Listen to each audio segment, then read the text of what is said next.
Bom, mais uma aula aqui seguindo nosso esqueminha de substantivos. Lembrando que substantivos então são os termos que nomeiam. Eles nomeiam o quê? Nomeiam emoções, sentimentos e todos os seres, sejam eles concretos ou abstratos. E aí nós tínhamos aquela diferenciação entre o concreto e o abstrato. Concreto é algo que não depende de mim para existir, como uma caneta. Não depende de mim para existir essa caneta. Já o medo depende de mim para existir. O medo está dentro de mim. Tudo que depende de mim para existir é abstrato. Ou seja, as emoções em si, os sentimentos, são coisas que dependem do ser humano para existir. Então são coisas abstratas, como a esperança e por aí vai. Dentro dessa classificação dos substantivos, você tinha que lembrar também se ele era primitivo, se ele era derivado. A palavra primitiva é aquela que vem primeiro, como caneta.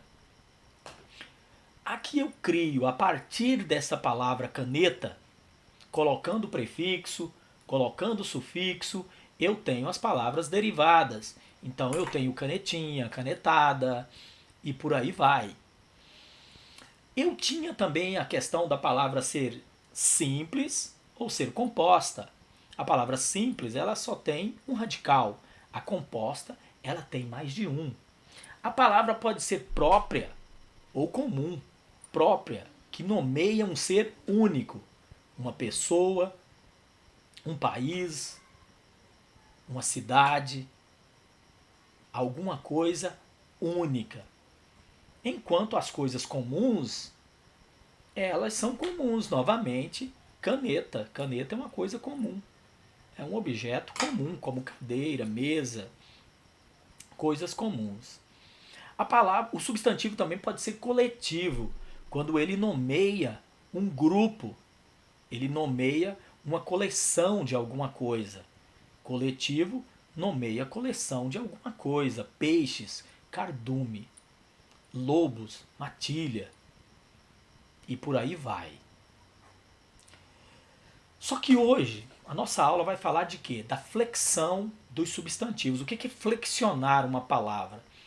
Eu colocar nessa palavra diversas possibilidades de informação. Eu declinar ela, flexionar ela, ficar flexível. O substantivo é uma palavra muito flexível. Ela pode ser falada no masculino, no feminino, dando a ideia de grande, de pequeno, dando a ideia de um, de mais de um. Isso é flexionar a palavra, ela é muito flexível. Quais as possibilidades da flexibilidade do substantivo? Como que eu flexiono ele? Ele flexiona em gênero, em grau e número. Ele possui 3 flexões muito interessantes: flexão de gênero, flexão de grau, flexão de número. Flexão de gênero: se é masculino, se é feminino. Flexão de grau: se é pequeno ou se é grande. Flexão de número: se tem um apenas ou se tem mais de um. Começando pela flexão de gênero, bem rápido mesmo, uma coisa importantíssima a se lembrar. Quando eu digo flexão de gênero, não necessariamente nós estamos falando de sexualidade, não é o sexo da palavra. Muita gente pensa que o gênero é o sexo da palavra. A palavra às vezes não tem sexo.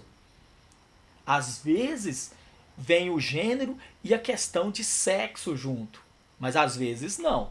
Quando eu digo a caneta, não tem nada de sexo nisso. É apenas uma palavra feminina. Quando eu digo o sal, olha, é uma palavra masculina, mas não necessariamente tem a ver com sexo.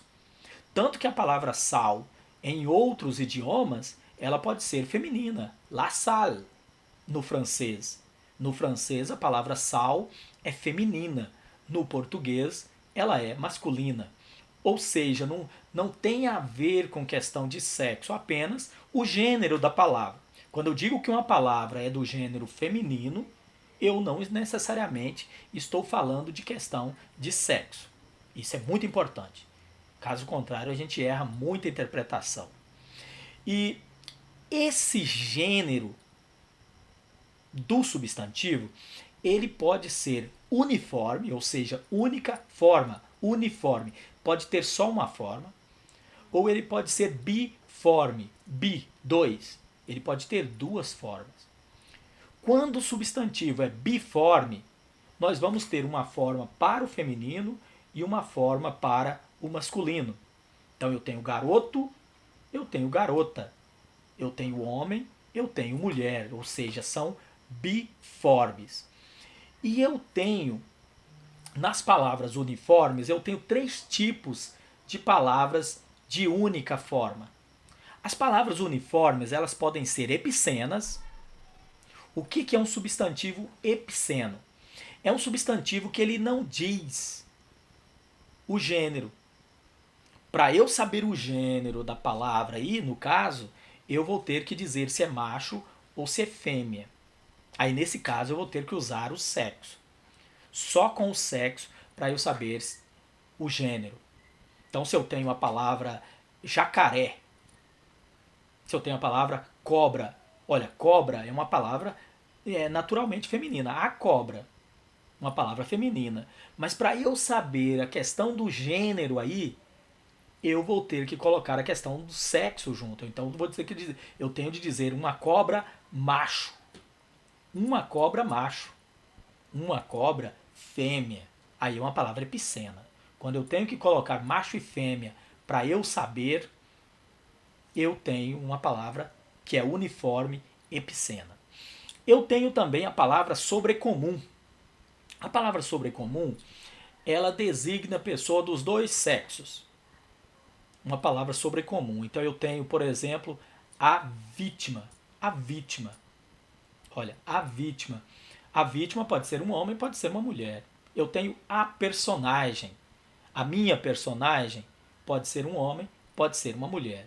Então serve para os dois sexos. Eu tenho as palavras comuns de dois, que aí o feminino e o masculino é feito pelo artigo. O estudante, a estudante. Só estudante não dá para saber se eu estou me referindo ao feminino ou masculino. Eu preciso do artigo. Então é comum de dois. Então eu tenho o epiceno, macho, fêmea. Eu tenho sobrecomum, a vítima. Eu tenho comum de dois, o estudante, a estudante. E eu tenho biforme, garoto, garota. Que aí se faz o feminino pelo acréscimozinho do A na maioria das vezes. Ou de outras formas, como vocês podem estudar no material de vocês. Nós não vamos aprofundar, não só aqueles pontos ali. O resto vocês aprofundem, porque às vezes a palavra sofre exceções. O normal na língua portuguesa é o feminino ser feito pelo acréscimo do A. Se alguém perguntar como que se faz o feminino em língua portuguesa, o normal é pelo acréscimo do A. Mas a língua portuguesa é uma língua que ela vem de uma outra língua, ela evoluiu de um outro idioma. O latim, que é a nossa língua mãe, era um idioma quase matemático. Era tudo feito bonitinho, perfeitinho. A língua portuguesa, ela evoluiu de uma região muito popular ali. Um lugarzinho, né, muito popular, aquelas regiões. E aí, o pessoal que não tinha estudo, não tinha escrita, e ficavam ali isolados, falando latim. Esse idioma latim foi evoluindo, evoluindo até se tornar o outro idioma que hoje é a língua portuguesa. E então o português não ficou bonitinho matematicamente. Ele não funciona dessa forma. Vai ter muita palavra que acabou evoluindo diferente um pouco da maioria. Então tem aquela porcentagem maior que forma a regra, e nós temos pequenas amostras que vão fazer as exceções. Por exemplo, eu posso dizer estudante, a estudante. Por isso que não dá para fazer com o A, não vai ter a estudanta. Na maioria das vezes é o A. Às vezes pode ser ona. Às vezes pode ser isa, poeta, poetisa. Trabalhador, trabalhadora. Ó, aí deu só o A, né? Trabalhador, trabalhadora, mas poeta, poetiza, já não deu. Então, mas na maioria das vezes dá certo com o A. Bom, e o grau? O grau também tem uma ressalva muito interessante. Eu tenho aumentativo e o diminutivo, não é? O normal do grau. Grande e pequeno. A ideia de grande, a ideia de pequeno. Eu posso fazer isso de maneira analítica, com mais de uma palavra, geralmente com duas e uma delas sendo um adjetivo. Então eu digo casa pequena, casa grande. Então dá para fazer o aumentativo e o diminutivo, a ideia do grau aumentativo e diminutivo de maneira analítica. E dá para fazer com sufixo, de maneira resumida, de maneira sintética. Quando disser sintético é porque é com uma palavra só, com o acréscimo ali do sufixo. Então eu posso dizer casinha, eu posso dizer casarão. Então eu vou ter analítico e sintético, as possibilidades de dar ideia de grande e pequeno. Eu não preciso dar ideia de pequeno só com casinha, mas eu posso falar casa pequena. Era uma casa pequena. E tem uma coisa muito importante, que nem sempre também uma palavra que vem ali com o sufixo não necessariamente está passando ideia de pequeno ou de grande. Às vezes pode ser só um tratamento de carinho, afeto, carinho, e às vezes pode ser também para denegrir, para ser pejorativo com o que eu estou dizendo. Então quando eu digo que você fez um papelão, nossa, aquele dia você fez um papelão, não quer dizer que seja um papel grande. Eu estou querendo dizer que a pessoa fez alguma coisa ruim, alguma coisa negativa. Fazer um papelão é pejorativo. Ah, vocês viram lá o papelão do ministro? Olha, é algo pejorativo, é algo para denegrir. Então não é ideia de grande. Quando eu digo também, nossa, como ela é fofinha. Olha, fofinha é uma coisa carinhosa. Mas pode ser, claro, ironia. Pode ser ironia. Você pode ser tanto carinhoso quanto irônico. Posso dizer que ela é fofinha quando na verdade ela é uma coisa ruim. Ela é custosa e tal. E eu posso também, às vezes, passar uma ideia que não tem nada a ver com um sentido mais de grande e pequeno. Por exemplo, cartão. O cartão é bem menor do que uma carta. O cartão já não é uma carta grande. Mulherão não quer dizer que seja uma mulher gigante. É apenas uma mulher sensual. E por aí vai. Então, essas coisas têm que ser levadas em conta quando você vai interpretar. Boa parte das questões de interpretação envolvendo substantivos aumentativo e diminutivo, também no adjetivo vai ocorrer isso. No adjetivo também pode ocorrer isso.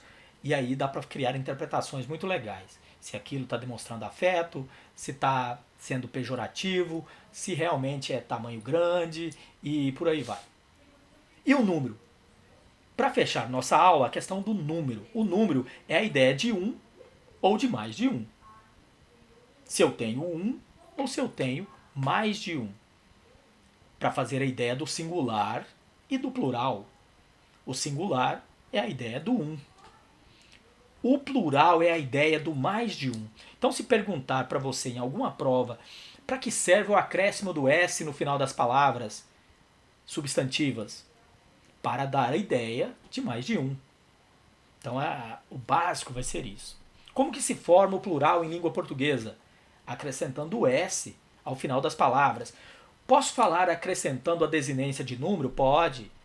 Lá no gênero, você pode falar acrescentando a desinência de gênero a. No diminutivo, acrescentando o sufixo inho. E no número, acrescentando a desinência de número S. É o normal. Mas como eu disse, tem as exceções. Então, às vezes, por exemplo, tem palavra que forma plural com ões, às vezes com ães, tipo alemães, limões, e às vezes com ãos, por exemplo, cidadãos. E como que isso aconteceu? É porque, como eu disse, o português vem do latim, mas às vezes pegou influência de outros idiomas, inclusive do próprio espanhol, que era a língua irmã. Os dois fazendo fronteira ali. línguas irmãs, uma pegou a influência da outra, da evolução da outra. As duas vieram do latim e as duas estavam evoluindo e vizinhas. Então uma pegou influência na evolução da outra. Por exemplo, alemanes, ó, los alemanes, los hermanos. Aí vem a palavra, ó, hermanos. E aí o que aconteceu com o português? Enquanto o espanhol foi para esse lado, alemanes, hermanos, limones, o português evoluiu perdendo o N. Então, limones perdeu o N, limões. Hermanos, ó, irmãos, hermanos, perdeu o N, irmãos. Cidadanos, cidadanos, perdeu o N, cidadãos. Então, se você ficar em dúvida se vai para ons, se vai para ans ou se vai para ãos, coloca o N de volta, que você vai ver como que ficou a evolução. Palavras terminadas em R, S ou Z, ali tá N, mas não é N, viu? No meu ali ficou N, ó. Mas não é N. É o R, o Z e o S. Aí vai formar o plural colocando es no final. Tira o Z e coloca es. Tira o R, né, amor. E acrescenta. Não precisa nem de trocar no caso, né? Na maioria das vezes não precisa de trocar. É só acrescentar. Nós vamos trocar só quando for o L ali embaixo. Ali não precisa. Então, se eu tenho amor, só acrescentar o E e o S, que é um resgate. Se alguém perguntar para vocês por que isso acontece, é porque é um resgate da vogal temática. Lembra que os nomes atemáticos eram os terminados em R, em S e Z? Nomes atemáticos. Tipo lápis. Tipo paz. Tipo amor. Olha, não tem vogal temática, mas aí quando você passa para o plural, a vogal temática volta. Amores, pazes, rapazes. E aí vai ser o e o Szinho, que é a desinência normal do plural. Aí é só o resgate da vogal temática.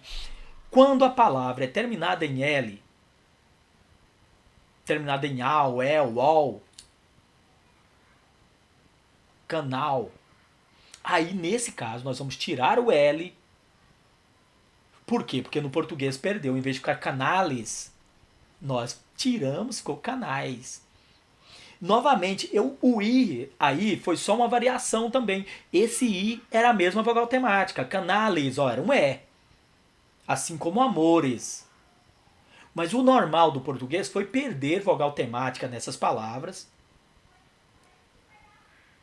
Então ficou canal. Ó, no espanhol, canales. No português, canal. Mas quando eu vou passar para o plural, volta, canales. E aí perde o L. No português, no plural, perdeu o L. Assim como lá em limones, perdeu o N, ficou limões.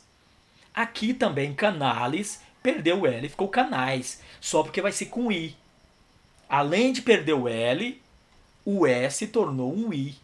Foi a evolução, foi a variação linguística que o português sofreu que fez isso acontecer. O plural, todo plural é feito com o acréscimo do S. Mas, às vezes, há o resgate da vogal temática. Às vezes, há a perda de um elemento. Porque, às vezes, o nosso plural evoluiu paralelamente com o espanhol e um sofreu influência na evolução do outro, mas o normal do português é perder certas coisas. Então, a gente perdeu o N, alemanes, alemães. Papel, papeles, não, papéis, porque perdeu o L. Canal, canales, perdeu o L e o E virou um I. Aquela vogal temática virou um I. Basicamente é isso, né? As flexões do substantivo. O resto vocês aprofundam. Eu peguei pontos realmente assim para lembrar bastante, para aprofundar um pouquinho. E aí vocês peguem materiais, estudem, montam o seu resumo, faz um resumo bem legal. E aí a gente depois conversa mais, tá? E dúvidas, WhatsApp.